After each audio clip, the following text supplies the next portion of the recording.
Unidade 4. Medição de vazão. A medição de vazão inclui, no seu sentido mais amplo, a determinação da quantidade de líquidos, gases e sólidos que passa por um local específico, na unidade de tempo. Podem também ser incluídos os instrumentos que indicam a quantidade total movimentada no intervalo de tempo. A quantidade total movimentada pode ser medida em unidades de volumes, litros, milímetros cúbicos, centímetros cúbicos e metros cúbicos, galões e pés cúbicos, ou em unidade de massa, grama, quilograma, toneladas e libras. A vazão instantânea é dada por uma dessas unidades dividida por unidade de tempo, litros, minutos, metro cúbico, hora, galões, por minuto. No caso de gases e vapores, a vazão instantânea pode ser expressa em quilograma hora ou metro cúbico hora. Quando se mede a vazão em unidades de volume, devem ser especificadas as condições base consideradas. Assim, no caso dos líquidos, é importante indicar a vazão se considera nas condições de operação, ou 0 graus ou 20 graus, ou a outra temperatura qualquer. Na medição de gases, é comum indicar a vazão em normais metros cúbicos hora, metros cúbicos normais por hora, a temperatura de 0 graus Celsius e a pressão atmosférica, ou em SCFM, pés cúbicos standard por minuto, temperatura 60 graus Fahrenheit e 14,696 PSI-A de pressão atmosférica. Então nós temos aqui uma tabelinha de conversão: 1 metro cúbico, 1000 litros, 1 pé cúbico, 0,0283168 metro cúbico, 1 galão americano, 3,785 litros e 1 libra, 0,4536 quilogramas. Tipos de medidores de vazão. Existem dois tipos de medidores de vazão, os de quantidade e volumétricos. Medidores de quantidade são aqueles que, a qualquer instante, permitem saber a quantidade de fluxo que passou, mas não a vazão do fluxo que está passando, como, por exemplo, bombas de gasolina, hidrômetros, as balanças industriais. Então, medidores de quantidade, por exemplo, eu sei que passou ali 10 metros cúbicos, mas ele não está falando, ele não consegue me passar quanto que está passando por minuto, quanto que está passando, no caso, por hora. Ele passa o total. Já as bombas de gasolina está mostrando ali quanto está passando naquele exato momento. Então ele está medindo também a vazão e a quantidade. Medidores de quantidade por pesagem são as balanças industriais utilizadas para medições de sólido. Medidores de quantidade volumétrica são aqueles que o fluido, ao passar em quantidades sucessivas pelo mecanismo de medição, aciona o mecanismo de indicação. Esses medidores são utilizados como elementos primários das bombas de gasolina e dos hidrômetros, como exemplo da figura 51, disco nutante, tipo pistão rotativo, tipo pás giratórias ou turbinas, tipos de engrenagem. Então é importante, pessoal, que além de medir a vazão, também ele indica a vazão. Então no caso aqui dos medidores de vazão, tipo pás giratórias, nós temos o caso aqui do hidrômetro. Conforme a movimentação das pás, ele indica também quanto que é a vazão de água ali que eu estou consumindo na minha residência. Aqui eu tenho o disco nutante, pistão rotativo e tipo de engrenagem. Desse caso aqui, pode ser também o tipo turbina. Medidores volumétricos são aqueles que exprimem a vazão por unidade de tempo. Medição de vazão por pressão diferencial. A pressão diferencial é produzida por vários tipos de elementos primários colocados nas tubulações de forma tal que o fluido passe através dele. A sua função é aumentar a velocidade do fluido, diminuindo a área da seção em um pequeno comprimento. Para haver uma queda de pressão, a vazão pode então ser medida a partir desta queda.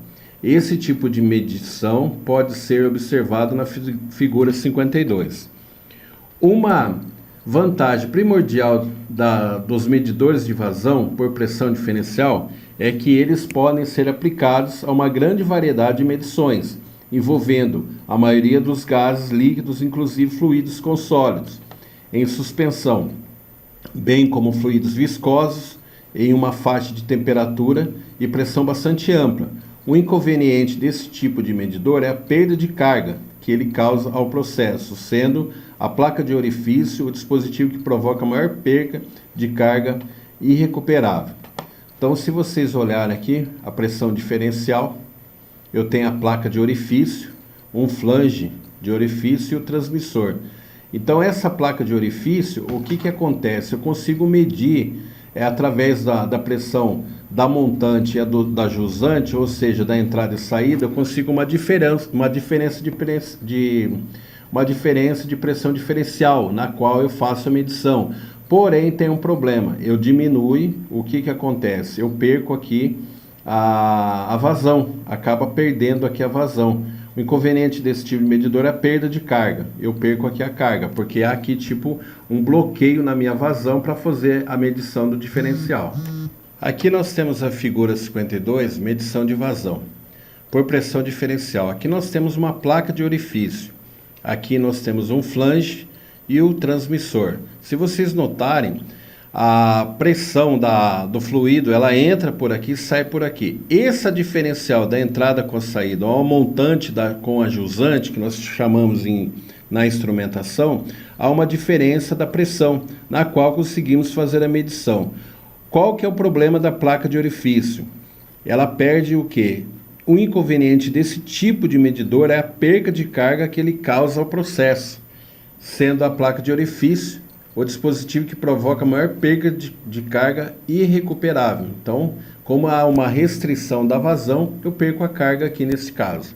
Bom, vamos agora para os rotâmetros. São medidores de vazão por área variável, nas quais o flutuador varia na sua posição dentro de um tubo cônico, proporcionando a vazão ao fluido. Na figura 53, na página a seguir, pode-se observar um rotâmetro.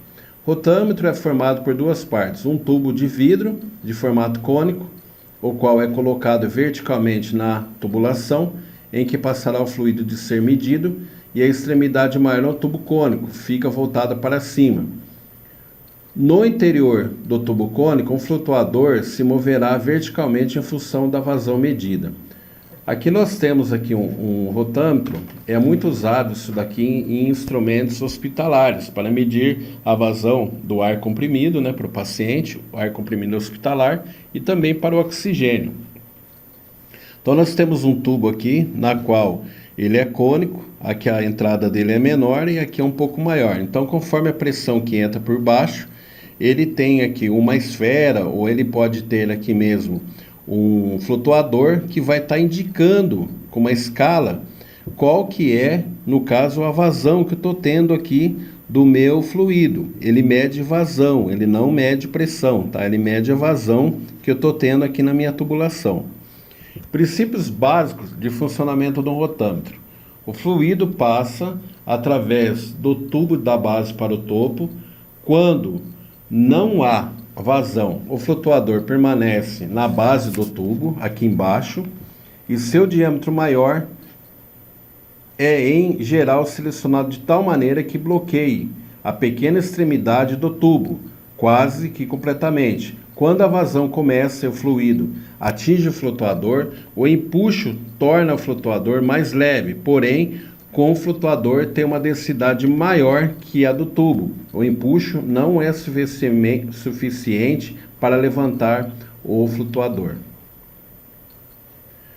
Na área de passagem, oferece resistência à vazão e a queda de pressão do fluido começa a aumentar. Quando a pressão diferencial, somada ao efeito de empuxo do líquido, excede a pressão devido ao peso do flutuador, então ele sobe e flutua na corrente.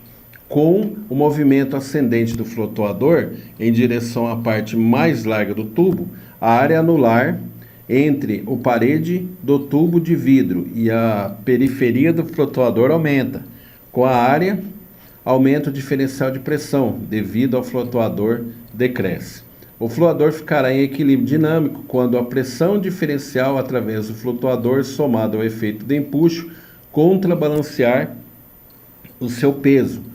Qualquer aumento na vazão movimenta o flutuador para a parte superior do tubo de vidro e a diminuição caso uma queda em um nível mais baixo. Cada posição do flutuador corresponde ao valor determinado da vazão e somente um é necessário para colocar uma escala calibrada na parte externa do tubo, e a vazão poderá ser determinada pela observação direta da posição do flutuador. Então é importante, pessoal, que no caso a vazão aqui ela faz com que esse flutuador ele comece a movimentar conforme a vazão que eu tenho. Então quando eu abro toda a vazão, esse flutuador ele sobe, e quando eu diminuo a vazão ele cai aqui. Quando eu fecho, ele fecha aqui, tá? Dessa forma eu não tenho vazão. Isso acontece quando a minha pressão ela vence o peso do meu flutuador e vai estar conforme a minha escala aqui atrás, mostrando quanto que eu tenho de vazão. Dispositivos dos medidores volumétricos. Aqui eu vou falar para vocês da placa de orifício. Dos muitos dispositivos inseridos numa tubulação para se criar uma pressão diferencial, o mais simples, mais comumente empregado é a placa de orifício, conforme mostra na figura 54. Consiste em uma placa precisamente perfurada, a qual é instalada perpendicularmente ao eixo da tubulação. É essencial que as bordas de orifício sejam sempre perfeitas, porque se ficarem imprecisas ocorridas pelo fluido, a precisão da medição será comprometida. Costumeiramente, essas bordas são fabricadas com inox, monel ou latão, dependente do fluxo. Aqui tem as vantagens da placa de orifício, mais vantagens e desvantagens. Vantagens: instalação fácil. Desvantagem: alta perda de carga, como a gente tinha falado. Vantagens: economia. Desvantagens: baixa rangeabilidade. Esse caso de baixa rangeabilidade, eu não consigo ter uma vazão muito alta. Eu tenho uma vazão aqui muito baixa, devido ao tamanho do orifício. Se eu aumentar muito o orifício da minha placa, eu perco essa rangeabilidade. Então, por isso que é baixa. Construção simples de manutenção e troca simples. Esse furo na minha placa, pessoal, é feito um cálculo para poder colocar em função da vazão e a função da tubulação, do tamanho da minha tubulação. Não é qualquer furo, tá? Tem que ser feito um cálculo. Cálculo de vazão, cálculo de CV. Na figura 55, na página a seguir, pode ver alguns tipos de orifícios que são descritos. Aqui eu tenho o dreno, eu tenho o respiro, aqui eu tenho o concêntrico, o excêntrico e o segmentado. Se você olhar essa placa de orifício, ela lembra bem assim uma frigideira, mas é uma chapa, no caso que a gente mais vê é de aço inox, com um furo central, ou excêntrico ou segmentado. Orifício concêntrico. Esse tipo de placa é utilizado para líquidos, gases, vapor que não contém os sólidos em suspensão. Orifício excêntrico, utilizada quando tivermos fluido em sólidos em suspensão, os quais possam ser retidos e acumulados na base da placa, sendo o orifício posicionado na parte de baixo do tubo. O orifício segmentado, essa placa tem abertura para passagem de fluido, disposta em forma de segmento de círculo, e é destinado ao uso de fluidos laminados com alta porcentagem de sólidos em suspensão. Ok? Então, esses aqui são os tipos que a gente tem. Agora a gente vai estar falando do tubo de Venturi. A figura 56 apresenta o tubo de Venturi, que combina dentro de uma unidade simples uma curta garganta estreitada, entre duas seções cônicas. É usualmente instalado entre dois flanges, numa tubulação, sendo seu propósito acelerar o fluido e temporariamente baixar sua pressão estática. A recuperação de pressão em um tubo Venturi é bastante eficiente, como podemos ver na figura 56. Seu uso é recomendado quando seja um maior restabelecimento de pressão e quando o fluido medido carrega sólido de suspensão.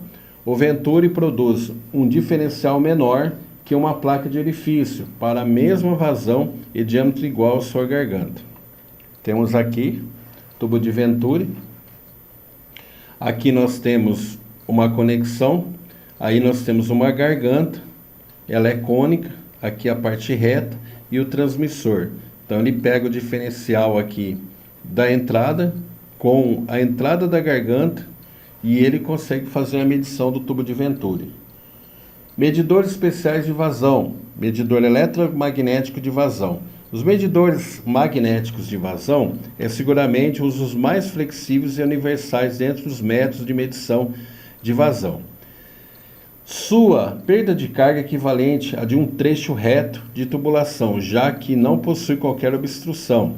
É virtualmente sensível à densidade e à viscosidade do fluido de medição. Os medidores magnéticos são ideais para medições de produtos químicos altamente corrosivos, fluidos com sólidos em suspensão, lama, água, polpa de papel. Sua aplicação estende-se desde o saneamento até indústrias químicas, papel e celulose, mineração e indústrias alimentícias. A única restrição, em princípio, é que o fluido tem que ser eletricamente condutivo. Apresenta ainda uma limitação do fato que o fluido, com propriedades magnéticas, adicionarem um certo erro de medição. Então, se vocês olharem aqui, eu tenho dois eletrodos, a tubulação não tem nenhuma perca de carga. Esses dois eletrodos, quando passa algum líquido aqui na frente, ele começa a medir, tá? Ele começa a fazer uma medição aqui dentro. Aqui eu tenho o transmissor, ele manda um sinal que faz com que eu tenha uma vazão. É um dos mais usados aí na indústria. Medidor tipo por turbina. Na figura 58, apresentamos esse medidor, que é constituído por um rotor montando axialmente na tubulação. O rotor é provido de aletas que o fazem girar quando passa o fluido na tubulação do processo. Uma bobina captadora com ímã permanente é montada externamente à trajetória do fluido. Quando este movimenta através de um tubo, o rotor gira e a velocidade é determinada pela velocidade do fluido e pelo ângulo das lâminas do rotor. À medida que cada lâmina passa diante da bobina e do ímã, ocorre uma variação de relutância do circuito magnético e no fluxo magnético total que está submetido à bobina. Verifica-se então a indução de um ciclo de tensão alternada. A frequência dos pulsos gerados dessa maneira é proporcional à velocidade do fluido, podendo a vazão ser determinada pela medição totalização dos pulsos. Aqui eu tenho um rotor, aqui eu tenho o fluido, e conforme esse rotor ele vira, ele manda para o meu transmissor um sinal conforme a minha vazão. E nesse caso eu faço uma medição por turbina.